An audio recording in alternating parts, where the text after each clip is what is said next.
Punch Planet is one of the best fighting games I've ever played. What's a fighting game that's an underrated gem to you? Like one that's like it doesn't get as much praise, or many people might not know about. But what's a fighting game that just like low key, like bro, this game like is where it's at. A lot of people don't know that. Many people ain't giving it this respect. But this fighting game needs to be up there. We talk about some of the best fighting games, or one of the great fighting games. So, uh, I could go ahead and start because I kind of got mine already in mind, but mine is Urban Raid. Now, I don't know if many people would classify Urban Raid as a fighting game, but it's a fighting game to me because if you count things like Def Jam Vendetta as a fighting game, which it is a fighting game, it's more like a 3D style game, like freestyle 3D type game. You know, you eat too much hell, you know, with the like I can't move back, but you have more open range to run around and stuff like that. Urban Raid was a fantastic game. It came out in 2005, September 13th, 2005 in America. It was made by Namco, which is why in the game that you saw like they had Paul and Law from Tekken in the game. It's basically, you know, just a little synopsis of what it was about. Urban Raid follows the exploits of a brawler for hire, Brad Hawk, who is hired to find a kidnapped gang member by secretly clad swordswomen Shun Yi Lee. So basically, it's like, you know, the type of gritty street feel type fighting game. And it was just a fantastic game. It was a fantastic fun game. Even if you go to the Fighters Generation, they rated it an 8.4 out of 10. And many people don't know about this game. Now, I've went and watched like, you know, some vibes and stuff of it just to remember. And I will probably have like some videos and stuff so y'all can see what I'm talking about. But the people who have played it in the comments, they talk about how this game was a classic, how this was so good, like it was an amazing game. But I don't think many people have heard about it. You never hear anybody talk about it. The only time I've ever heard about it, like if I go and type it in somewhere and then underneath it, people be like, "Yeah, this game was great," but you never see nobody talk about it like on Twitter or nothing like that. So that was a fantastic fighting game. It's actually gonna be 20 years since it came out. This year is gonna be 20 years. Once again, it came out September 13th, so it's going to be 20 years since this game came out. I don't hear many people talk about it. It was an underrated classic. Namco had a lot of Tekken and Soul Calibur influences. You could pick your characters, and they could you could choose between play styles. They could be grapplers, they could be all arounders, they could be you know, strikers, wrestlers, all that other stuff. Uh, and you could also choose weapons, so it's a lot of Soul Calibur influence in there being made by Namco. It was a great game, like a fantastic game. So if you haven't, go check it out. If you're not gonna play it, just go watch some vibes on it and just look at history. So what you got, Mr. Gamer? I think one of the best fighting games out there, it's an indie game and people, it doesn't have a lot of attention, is Punch Planet. Punch Planet is one of the best fighting games I've ever played. It's still a small game, dope visual art style, some awesome music, some really cool characters, very in depth. I wish that more people knew about this and played it because it's a game that definitely deserves the attention. But you know how that goes. Indie games usually get, you know, swallowed up by the bigger AAA titles. But this, and even like a small shout out to Pocket Bravery, that's also a pretty good fighting game as well. I think a Brazilian developed fighting game.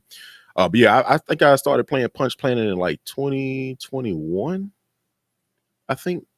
And I put a lot of time into that game very fast. The Discord, like most of the people in there are pretty cool. Of course, it's another one of those fighting games, just like Skullgirls, all your smaller games where the people you play, you're playing like the best of the best all the time. Like I played against like Evo champions, Evo runner-ups. Like that's legit who you were playing like most of the time when you wanted to get matches in like the Discord. So like if you keep consistent with the game, you're gonna get good real fast because your competition is like good. You have to get good. But that game is so much fun. I found a character that I melded with like super quick. This character called Agent G. He's basically like Cyrax. His outfit is he's like Cyrax mixed with like Captain Commando because he has the little animations that Captain Commando does. Such a cool character. They have a dog as a character, which is he's like one of the the best characters in the game. He's basically like a Kuma, but in dog form.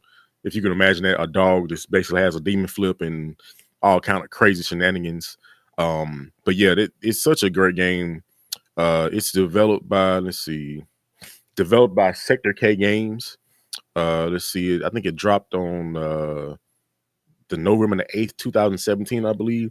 It's such a good game. If you have not played Punch Planet, I highly suggest getting it. It's like $20 and you can get it on sale. It'll be some of the best money you ever spent. They got maybe like I think 8 characters right now. You got like a super heavy like Magneto kind of rush down mix up character. He likes and set traps and like crystal traps on the screen. You got the dog character, which is like your Vortex Akuma style. You got a grappler. He's like Birdie mixed with I guess Zangief a little bit. My character, Agent G, he's kind of a Shoto-esque, but he has like projectiles. He has like these flip kicks. You have this character. I think her name is I think Tira. I forgot her name. She's like this giant Amazon. She's kind of like a grappler brawler. Very good character. You got the main character named Sid. He's like this ex cop or whatever. He's also like one of the best characters in the game. He has like a pistol, a lot of cancels and stuff, kicks, knock you across the screen, bounce off the wall. You got like this robot character that's more of a zoner.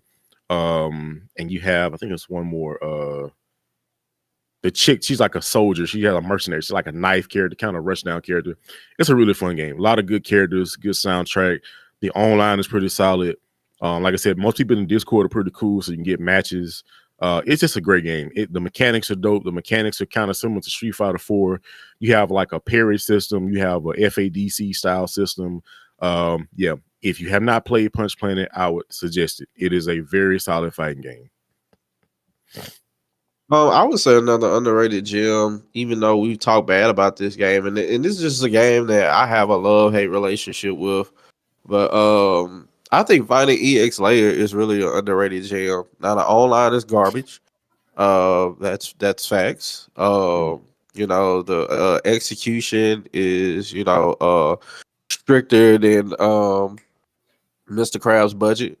But it's just such a fun. Even though all that, like, I still think about that game, and I just go back and be like, man, I want to play Shirase. I want to play Pullum. Like it is very very underrated game. Not a lot of people talk about it. Understandably, not a lot of people play it.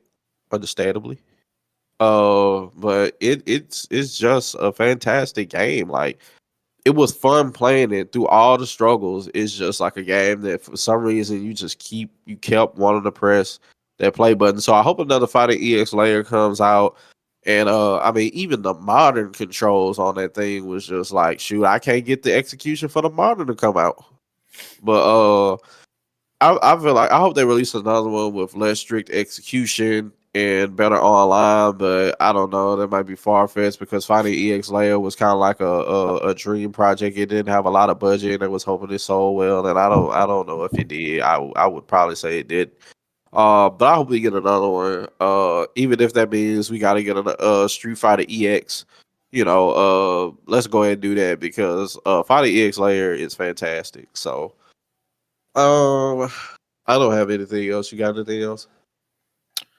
Probably give a shout out to a game that came out and it wasn't as big of a I hit want to as I say thought it was gonna Tatsunoko be. versus Capcom too, but I feel like that's too much of an easy answer. Yeah. Um. Rivals of Ether 2. It's a really solid game. I honestly think it should be up there with Smash. Like it's a really good platform fighter. One of the best, honestly, in an era where like platform fighters are coming out and they're just failing. We had two that failed. Brawlhalla being like one of the ones that's like keeping like a strong, steady course. It's just like it's not stopping.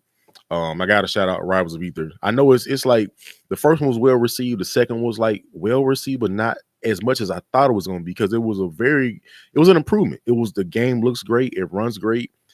I mean, a lot of Smash people were playing it, like some of the pros they liked it, but didn't seem to make as big of a splash as I thought it was going to make. But I got to shout that game out. It's pretty fun. Another game I played, Brawl Out. It's another Smash clone. It has like guest characters from like a lot of indie games. I think it has a character from Ukulele.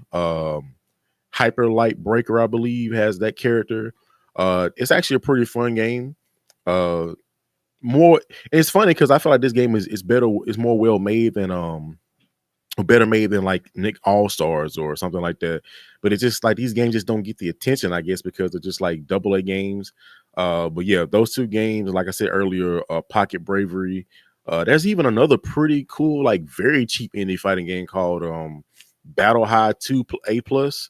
It's actually pretty fun. It's like a game like high school characters or whatever, but it's actually, you play this, it's actually pretty solid. But it's a very low budget game. You can look at it, but sometimes you don't need a big super high budget to have a game that plays well. We've seen that time and time again. Having a big budget doesn't always equate to having a fun game experience. So